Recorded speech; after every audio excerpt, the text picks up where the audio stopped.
Hello বন্ধুরা, good morning. কেমন আছো তোমরা সবাই? আশা করি ভালো আছো, সুস্থ আছো। আমিও ভালো আছি, সুস্থ আছি। নতুন ব্লগের সঙ্গে জানাই তোমাদের অনেক অনেক স্বাগত। কোচবিহার জেলার ছোট্ট একটি গ্রাম।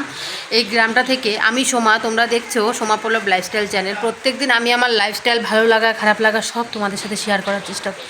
আজকেও কিছু তোমাদের সাথে শেয়ার করবো। আর সকালবেলা আমি প্রত্যেকদিন এরকম সুন্দর জামা কাপড় পরে থাকি না, মানে নতুন জামা কাপড় পরে থাকি না। তো তোমরা হয়তো আমার জামা কাপড় দেখে বুঝতেই পারছো আমি কোথাও একটা যাচ্ছি। হ্যাঁ, আমি যাচ্ছি ডক্টরের কাছে। আজকে যাওয়ার আমার কোনো কথা ছিল না ডাক্তারের কাছে, তার একমাত্র কারণ কালকে রাত্রে আমি খুব সিরিয়াস হয়ে গেছিলাম। সিরিয়াস বলতে কালকে রাত্রেবেলায় আমার এত তলপেটে ব্যথা করছিল, মানে এতটা পরিমাণে ব্যথা করছিল, আমি দাঁড়াতে পারছিলাম না, বসতে পারছিলাম না, না পারছিলাম শুয়ে থাকতে। পুরো পেটের নিচে টান টান লাগছিল, খুব খারাপ লাগছিল। রাত্রে 12টা পর্যন্ত এরকম হয়েছে। তারপর ওষুধ খেয়েছি, মানে গ্যাসের ওষুধ খেয়েছি, কিন্তু কমছিল না। তো তারপর একটা কাজ করে কমেছে, সেটা জানি না তোমরা কেমনভাবে নেবে। আমি সেগুলো বেশি একটা মানি না। তো তবুও কালকে আমার সাথে যে ঘটনাটা ঘটেছে সেটা মানতে আমি বাধ্য। তার কারণ এত পরিমাণ আমার পেট ব্যথা করছিল। জল খেয়েছি প্রায় ধরো 1 লিটারের মতো জল আমি খেয়ে নিয়েছি, তবুও আমার পেট ব্যথা কমছিল না। আর সবসময় যদি নাভির উপরে ব্যথা করে তাহলে জানি যে সেটা গ্যাসের ব্যথা। আর তলপেটের ব্যথাটা যেখানে বেবি আছে সেখানে ব্যথা করছে। আর বেবিটা না অতিরিক্ত ছটফট করছে ভেতরে। খুব বুঝতে পারছিলাম যে অতিরিক্ত ছটফট করছে ভেতরে, খুব নড়াচড়া করছে, মানে সেও মনে ভিতরে থাকতে পারছে না, এরকম অবস্থা একটা হয়ে গেছিলো আমার। খুব খারাপ লাগছিল তখন। তো তারপর ডাক্তারকে, মানে আমাদের এখানে যে এমনিতে ডাক্তার আছে আমাদের বাড়ির, সবসময় যিনি আমাদের দেখাশোনা করেন, মানে এমনিতে গ্রামের ডাক্তার যেমন হয়, তো তাকে ফোন করা হলো। বললো যে এই মুহূর্তে তো কোনো ওষুধ দেওয়া সম্ভব নয়, কারণ এই মুহূর্তে আমাকে যে ওষুধটাই দেওয়া হবে আমি কিন্তু খেতে পারবো না, সব কিছু ওষুধের পাওয়ার বেশি। আর আমার একমাত্র গাইনো ডাক্তার যাকে আমি দেখাই তাকে দেখেই ওষুধ আনতে হবে। তো তারপর কি করব, তারপর মাথায় একটা কথা এলো যে কালকে না আমি এক জায়গায় একটু বেরিয়েছিলাম, হয়তো সেটার কারণে কিছু একটা হয়েছে। তো তারপর একটু জলকষা আনা হলো। তো জলকষাটা খেলাম, খাওয়ার পর দেখছি যে জলকষাটা খাওয়ার পর আমি ঠিকমতো, মানে প্রায় আধ ঘন্টা পর একটু বসতে পারছি। তো জলকষাটা 3বার খাওয়ার পর আমাকে একটা তাবিজ দিল। এই দেখো তাবিজটা, কালো সুতা দিয়ে গলায় বেঁধে দিল। তো এটা দেওয়ার পর পেট ব্যথাটা আগের থেকে অনেক কমেছে। তখন আমি বসতে পারছি, একটু দাঁড়াতে পারছি, কিন্তু পেট ব্যথাটা ছিল। তো বলল, যিনি আমাকে দিয়েছেন তাবিজটা, সে বলল যে প্রায় 1-1.5 ঘন্টা দেখো, কমে যেতে পারে। তারপর অনেক ঝাড়লো আমার শরীরটা, ঝেড়ে ঝেড়ে দিল। আর উনি দেখেই বলল যে কিছু একটা হয়েছে, কোথাও হয়তো গিয়েছিল। আমি কিন্তু মানে তাকে বলিনি যে আমি কোথাও গেছিলাম। আমি কোথায় গেছিলাম জানো তোমরা? কালকের ভিডিওতে দেখতে পেরেছো যে আমি কচুর লতি তুলতে গেছিলাম একটু বাড়ির পেছন দিকটাতে, মানে পেছন না, সামনের দিকটাতে। আর সামনের দিকটাতে না আমাদের একজন মানে মারা গেছিলো, আগুনে পুড়ে মরে গেছিলো। তো মরে যাওয়ার পর তার যে পিণ্ডি দেওয়া হয়নি, এখনও তার পিণ্ডি দেওয়া হয়নি। তো আগুনে পড়ে সেখানেই ঝলসে গেছিলো মহিলাটা। তখন আমি মাধ্যমিক দিই, তো এখনও কিন্তু তার পিণ্ডি দেওয়া হয়নি, কারণ তার কেউ নেই তাকে পিণ্ডি দেওয়ার মতো। আর এই মুহূর্তে মানে যে কবিরাজটা আমাকে ঝেড়েছে সে বলেছে যে এই মুহূর্তে হচ্ছে তোমার শরীরটা শুদ্ধ, আর এই মুহূর্তে তোমাকে অনেক কিছু ধরতে যাবে। তো সত্যি কথাটা শোনার পর আমার শরীরটা না একটু ভয় হয়ে উঠলো যে সত্যি এরকম হয়। তো সত্যি দেখলাম যে 1.5 ঘন্টা পর তাবিজটা দেওয়ার পর, তারপর আমার মানে ঝাড়ার পর, জল কষাটা খাওয়ার পর, মানে জল পড়া দিয়েছিল সেটা খাওয়ার পর আমার পেট ব্যথাটা আগের থেকে অনেকটা কমেছে। একটু হালকা লাগতে শুরু করলো, একটু ভালো লাগতে শুরু করলো, একটু খিদে পেতে শুরু করলো। তার আগে কিন্তু আমার খিদে ছিল না, কিচ্ছু ছিল না, মানে আমি একটা মানে পাগলের মতো হয়ে যাচ্ছিলাম, এরকম খারাপ লাগছিল। তো সত্যি কালকে যে আমার রাত্রেবেলা ঘটনাটা গেছে, আমার খুব কষ্ট হয়েছে, খুব খারাপও লেগেছে যে হঠাৎ করে এরকম জিনিস আমার সঙ্গে কেন হলো। আর এরকম আগে হয়নি, কারণ আমি বেশি একটা বাড়ি থেকে বেরোই না। আর কালকের নাকি তিথিটাও খারাপ ছিল, তাই আমি একটু বেরিয়েছিলাম, আমি এত কিছু জানি না। তো বেরিয়েছিলাম, বেরিয়ানোর পর আমার এই অবস্থা। সত্যি খুব ভয়ে ছিলাম, আতঙ্কে ছিলাম। তো তারপর রাত 12টা 12:30 হতে হতে আমার পেট ব্যথাটাও কমে গেল, ভাতও খেলাম, খেয়ে দিয়ে ঘুমিয়ে পড়েছিলাম। আজকে সকালবেলা ওঠার পর দেখি যে সব কমপ্লিট, মানে আমি একদম আগের মতো নর্মাল হয়ে গেছি, যেমন ছিলাম এমনই নর্মাল হয়ে গেছি। তো এই জিনিসটা হওয়ার পরও আমার না সেরকম মনের মধ্যে বিশ্বাসটা এলো না, কারণ এই জিনিসগুলো আমি সেই রকম বিশ্বাস করি না। তো অনেকেই বলবে হ্যাঁ এগুলো বিশ্বাস করার দরকার, মানে করি না বলতে মাঝে মধ্যে করতেও হয়, কারণ এরকম পরিস্থিতি আমার সঙ্গে অনেক হয়েছে আগেও। মানে বেবি আসার পর এটা প্রথম, বেবি আসার আগেও অন্যরকম পরিস্থিতি হয়েছে, যেগুলো তোমাদের সাথে আমি শেয়ার করিনি কোনো দিনও। সেগুলো অনেক দিনের কথা, ক্লাস 8-এ থাকতে কথা। তো তো সত্যি এটা বিশ্বাস করতে আমি বাধ্য হলাম যে না, এটা হতে পারে। কারণ গ্রামে এরকম হয়েই থাকে, সব জায়গা তো আর ঠিক নয়, আর সব জায়গার যে পরিবেশটাও ঠিক নয়। তো অনেক জায়গায় অনেক রকম মানে খারাপ জিনিস থাকে, তো হয়তো সেটার থেকে কিছু হয়েছিল। তো তাই আমি আজকে ডক্টরের কাছে যাচ্ছি। কালকে হঠাৎ করে পেট ব্যথা, তারপর আমার রিপোর্টগুলো দেখানো হয়নি, অনেক কিছু এখনও বাদ রয়েছে। তো তারপর এই মাসের আমার ডাক্তার দেখানো হয়নি। তো ভাবলাম যে না, আজকে দেখিয়ে আনি, তাহলে আমি বুঝবো, আমার নিজেকেও একটু সান্ত্বনা দিতে পারবো যে কেন এটা হয়েছিল, কি সমাচার, এখন কি হতে পারে, সব কিছু বুঝতে পারবো। মানে ডাক্তারের পরামর্শটা নেওয়াটাও তো দরকার না। তো তাই যাচ্ছি আজকে ডক্টরের কাছে। আর আমার সাথে আজকে যাবে আমার একটা মামি। আগে যে বড় মামি আমার সাথে গেছিলো সেই মামি নয়, মানে আমার নিজের মামি নয়, আমার মার জলছেটা ভাইয়ের বউ। মামিও ডক্টর দেখাবে, মামিরও কিছু প্রবলেম আছে, তো সেই কারণে মামিও ডক্টর দেখাবে। মামির কিন্তু বেবি হবে না, তোমরা এটা ভেবো না। তো মামিকে বলেছিলাম যে প্রবলেমটা আছে সেটার জন্য ডক্টরটা দেখিয়ে নাও, ভালো হবে। কারণ এই প্রবলেমটা এখন সবারই দেখা যাচ্ছে, আমাদের গ্রামে প্রায় অনেকেরই প্রবলেমটা দেখা দিয়েছে। তো তাই মামি একটু পরে আসবে, আমি এখন রেডি হব। শুধু ড্রেসটা পরলাম, এখনও কিছুই করিনি, ড্রেসটা পরলাম, এখন একটু মুখে ক্রিম দেবো, চুলটা বাঁধবো, বেঁধে চলে যাবো। আর দেখো, এটা পরার পর যেন কেমন একটা রোগী রোগী লাগছে।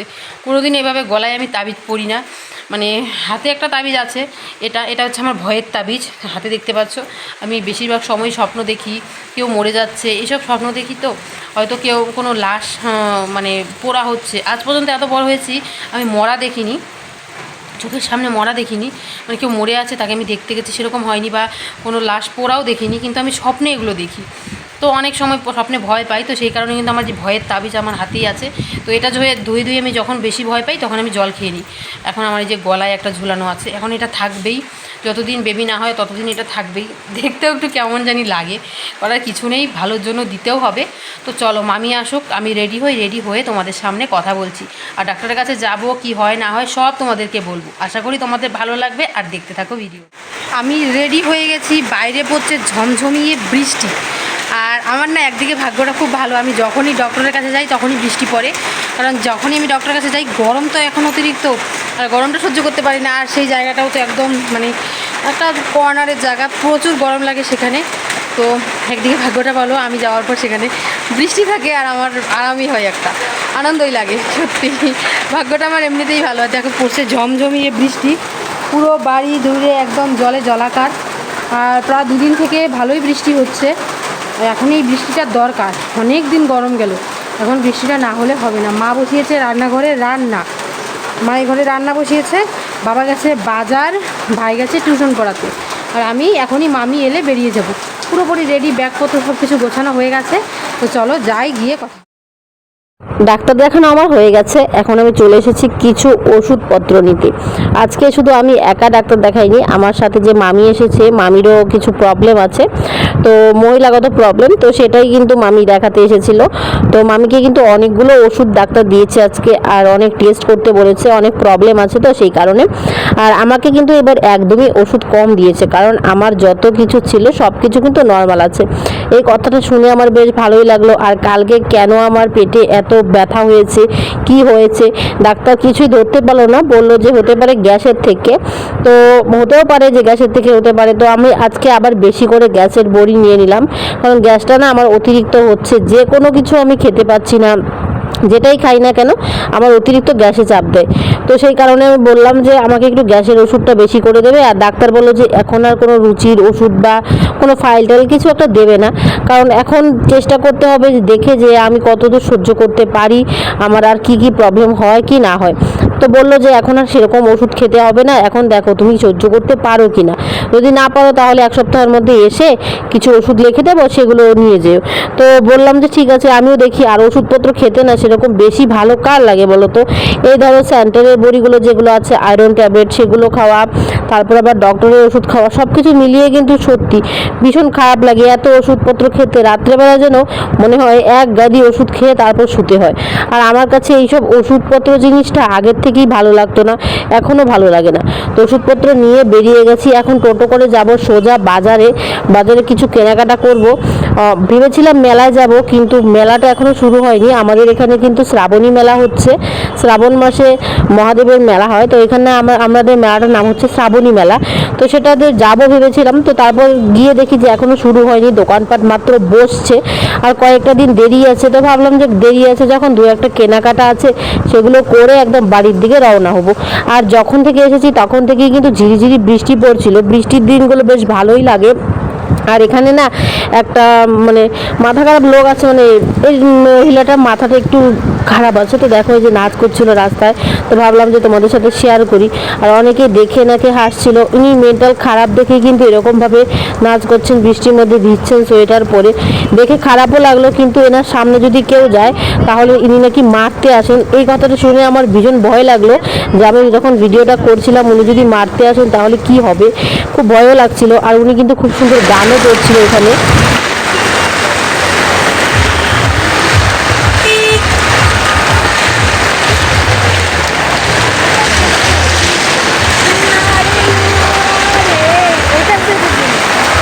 ওই সামনে দিকে ঢুকি চলো,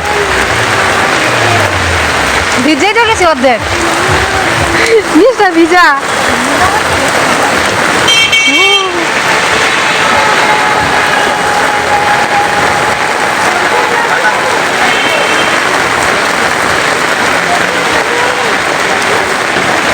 এখন মাত্র দোকান বইতেছে ভালো করে।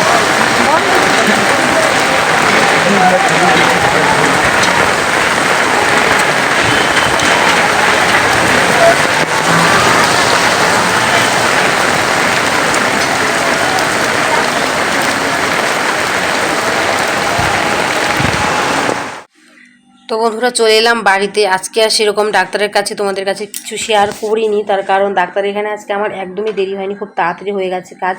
ডাক্তার দেখিয়ে মাথা ভাঙে কিছু খাওয়া দাওয়া করে চলে এসেছি বাড়িতে। আর ওখান থেকে কিছু জিনিস কিনে এনেছি, তোমাদেরকে অবশ্যই দেখাবো, কিন্তু একটু পরে দেখাবো, সন্ধেবেলার দিকে দেখাবো। আমার একটা জিনিস এনেছি ভাইয়ের জন্য, বোনের জন্য, মায়ের জন্য একটা জিনিস এনেছি। তো সবই তোমাদের সাথে শেয়ার করবো। ভেবেছিলাম যাবো একটু মেলাতে, মানে শ্রাবণী মেলাতে, গিয়ে দেখি যে মেলা এখনও শুরুই হয়নি। এই মাস প্রায় শেষ হয়ে যাচ্ছে, শ্রাবণ মাস, কিন্তু শ্রাবণী মেলাটা এখনও শুরু হয়নি, হবে নাকি কিছুদিন পর। তো দেখা যাক, পরে যদি শরীর ভালো থাকে তো অবশ্যই যাবো, নাহলে এই শরীর নিয়ে তো এই বছর আর যাওয়ার কোথাও এনার্জি নেই বা ইচ্ছেও নেই। যদি শরীরটা ভালো থাকে তাহলে যাওয়ার ইচ্ছেও আছে, এনার্জিও আছে, কিন্তু এখন যে পরিস্থিতি সেরকম থাকলে তো যাওয়া যাবে না। তো বাড়িতে ফিরে এলাম, কিছুক্ষণ আগে এসে একটু শুয়েছি, কারণ কোথাও থেকে এলে না আমি ভীষণ টায়ার্ড হয়ে যাই, আগের মতো আর মানে শরীরে শক্তি নেই। আর এসে কিছু খাইনি, সেখান থেকে খেয়ে এসেছি সিঙ্গারা মিষ্টি, আর একটু চাউমিন খেয়েছিলাম, অনেক দিন থেকে চাউমিন খাওয়া হয় না, তো একটু চাউমিন খেয়েছিলাম, তো সেটাই খেয়ে চলে এলাম বাড়িতে। এসে আর ভাত খাইনি, ভাবছি একটু পরেই খাবো, একদম রাতেই খাবো, আর খাবো না। ভাইয়ের জন্য নিয়ে এসেছিলাম পেয়ারা মাখা, কোথাও গেলে ভাইয়ের জন্য কিছু না আনলে, বাড়িতে ঢুকলেই ভাই বলতে থাকবে দিদি কিছু এনেছিস, তো তাই ভাইয়ের জন্য পেয়ারা মাখা নিয়ে এসেছিলাম, আনতেই খেয়ে ফেলেছে, বোনেরা সবাই মিলে খেয়ে ফেলেছে। আর তোমাদের সাথে দেখানো হয়নি, কারণ কোনো খাওয়ার জিনিস আনলে না এভাবে দেখানো হয় না, সবাই খেয়ে ফেলে, তো তাই আর দেখানো হয় না। তো চলো পরে তোমাদের সাথে কথা বলছি, একটু রেস্ট করি, শরীরটা একদম ক্লান্ত ক্লান্ত লাগছে।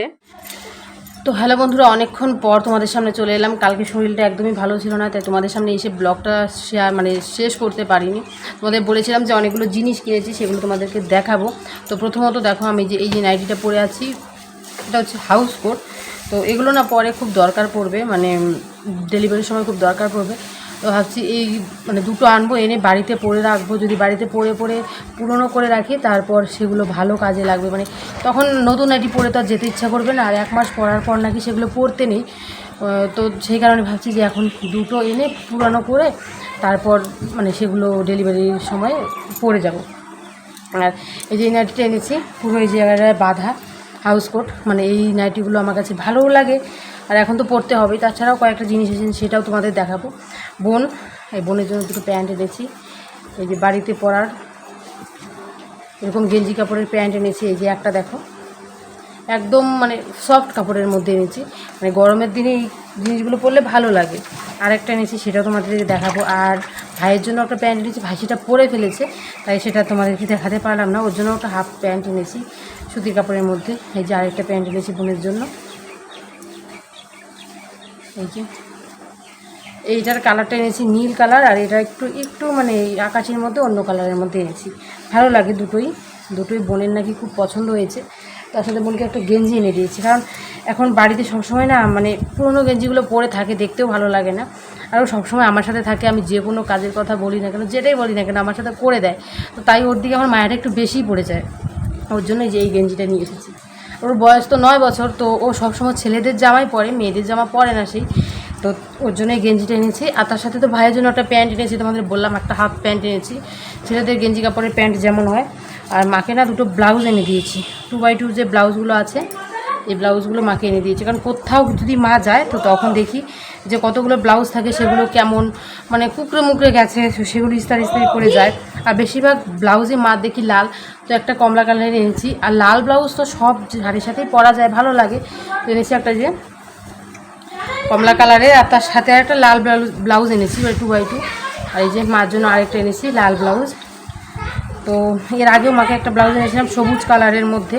আর এবার পেমেন্ট পাওয়ার পর তো আমি কাউকে কিছু এনে দিতে পারিনি, কারণ পেমেন্টটা আমি জমিয়েছি, তোমাদের বলেছি যে একটা স্পেশাল জিনিস কিনবো, তো সেটার জন্য পেমেন্টটা জমিয়েছি। সেখান থেকে যে আমার 1-1.5 টাকার মতো আমি রেখেছিলাম, তো সেটা থেকেই কিছু খরচ করলাম।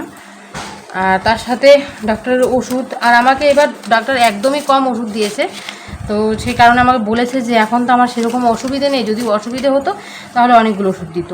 এই যে একটা ওষুধ দিয়েছে এটার মধ্যে একটা, এটার মধ্যে এটা হচ্ছে গ্যাসের ওষুধ, সব সময় আমার তো এটা লাগবেই, গ্যাসের ওষুধ প্রতিদিন সকালে এটা দিয়েছে। আর পেট প্রচুর চুলকায়, সেই কারণে না এই ওষুধটা দিয়েছে। পেটের মধ্যে ঘামাচির মতো উঠে গেছে, তো সেইগুলোর জন্য এই ওষুধটা দিয়েছে। আর এটা জানি না কিসের জন্য দিয়েছে, এই যে একটা ওষুধ দিয়েছে, এটা বলেছে একটা করে দিনে যে কোনো সময় একটা করে খাওয়ার জন্য। তো এটা এখনও খাইনি, আর এটা একটা করে খেয়েছি, এটা খাবো একটু পর। আর তার সাথে এই অয়েলটা আমি কিনে এনেছি, এই যে অয়েলটা, এটা হচ্ছে বায়ো অয়েল। এটা নাকি পেটের মধ্যে যে আমাদের আমার কিছু মানে এখন শুরু হয়ে গেছে, পেটের মধ্যে হালকা ফাটা হচ্ছে, তো সেটা যে হবে সেটা এইটা দিলে কম হবে, বেশি হবে না। কারো খুব খারাপ দেখা যায়, তো এটা দিলে কম হবে। আর এই যে ডাক্তার এটা দিয়েছে, তার সাথে এটা দিয়েছে, এই যে একটা লোশন দিয়েছে, আর একটা দিয়েছে যে বডি সরভিট বডি সরভিট মানে বডি ময়শ্চারাইজার। এটা বলেছে যে তুমি পেটে, শরীরে, সারা শরীরে মাখতে পারো। তো গরমটা বেশি, গরমের কারণে না আমার শরীরের মধ্যে মানে অনেক জায়গার মধ্যে না ছাল উঠে যাচ্ছে, তোমাদের বলেছি আমার গরমের মধ্যে এরকম হয়, ছাল উঠে যায়। তো সেটা আমি ডাক্তারকে বলেছিলাম যে এরকম হচ্ছে, আর এখন তো আমার গরমটা অতিরিক্ত লাগে, তো বলেছে এটা দিলে ছালটা উঠবে না। আর এই যে এটা যদি আমি আমার পেটে দেই তাহলে পেটটা মানে সফট থাকবে, ভালো থাকবে, সবসময় পেটটা সফট থাকবে। তো তার জন্য এগুলো দিয়েছে। আর এগুলোই হচ্ছে আমার বাজেট, মানে এইগুলোই কেনাকাটা করেছি, এর থেকে বেশি কিছু কেনাকাটা করিনি। এই নাইটিটা আমার অনেক দরকার ছিল, তাই এই নাইটিটা নিয়ে এসেছি, কারণ কিছুদিন পর আমার নাইটিটা তো খুব দরকার পড়বে। আর বাড়িতে পড়তে নাইটিটা যখন পুরনো হয়ে যাবে তখন মানে পরবর্তী যে আমার কাজগুলো আছে সেগুলোতে আমি কাজে লাগাতে পারবো। ডেলিভারির সময় হাউস কোট সবসময় বাঁধা নাইটিগুলো পরতে ভালো, মানে যে কোনো অসুবিধে হলো যেটাই বলো সেটার মধ্যে সুবিধা হবে আমার এই নাইটিগুলো পরতে, তো তাই এটাই নিয়ে এসেছি। আর লাল কালার আনিনি, আমি বেশিরভাগই কিন্তু লাল পরি, কারণ কালো মানুষ না লাল পরলেই ভালো লাগে, এরকম সবুজ কালার পরি না, দেখতেও তো কালো, তো মানে পরলে আরও বেশি কালো দেখা যায়। তো মা বলছিল যে এখন লাল নাইটিটা না পরতে, লাল কালারগুলো না পরতে, কারণ সেদিন একটা ঘটনা ঘটে গেছে আমার সাথে, তোমরা জানোই। তো ওই ঘটনাটার পর আমি লাল নাইটিগুলো এখন তুলে রেখে দিচ্ছি, মানে ওগুলো আর পরবো না, এখন একটু অন্য কালারগুলো পরার চেষ্টা করব। কারণ লাল নাকি অশুভ শক্তি একটু আকর্ষণ বেশি করে, বড় মানুষের কথাগুলো শুনতে হয়, তাই বড় মানুষের কথাগুলো শুনছি। সত্যি যদি এরকম হয়ে থাকে তাই আমি বন্ধ দিয়ে দিচ্ছি লাল নাইটিগুলো পরা। আর তোমাদের সাথে তো আমি কাল একদমই শেয়ার করতে পারিনি ডাক্তারের ওই জায়গাগুলো, কারণ আমার শরীরটা একদমই ভালো ছিল না, এখন পর্যন্ত শরীরটা ভালো না, মানে শরীরটা না হাঁপিয়ে যাচ্ছে, আমি একদম ক্লান্ত হয়ে যাচ্ছি, শরীরটা মানে কেমন হয়ে যাচ্ছে। আর আমার নাইটিটা আমি তোমাদেরকে পুরোটাই দেখাই, দাঁড়াও। এই হচ্ছে আমার নাইটির পুরো লুক। আর কখনো আমি নাইটি এনে মানে চাপাই না, হাতগুলো ঢোলা থাকে, আমার ভালো লাগে চাপাতে, আমার ভালো লাগে না, চাপালে না একটু টাইট ফিট হয়ে যায়, সেগুলো আমার ভালো লাগে না, একটু ঢোলা টাইপের ভালো। আর এই যে হচ্ছে বাঁধা, এখানে হচ্ছে যে এরকম বাঁধা, এই বাঁধা নাইটিগুলো পরতে অনেকটা সুবিধাজনক। এগুলো মানে আমার একটা আছে শীতকালের জন্য হাউসকোট, আর এটা গরমকালের জন্য পরা বা ডেলিভারির সময় পরা, আমার দুটোই চলে যাবে। তো চলো, কেমন লাগলো ভিডিওটা আজকে তোমাদের কাছে অবশ্যই জানিও। আজকের মতো ভিডিওটা এখানে রাখছি। সবাই ভালো থেকো, সুস্থ থেকো। কাল নতুন ব্লগ নিয়ে তাড়াতাড়ি চলে আসার চেষ্টা করবো তোমাদের সামনে। তো চলো, টাটা।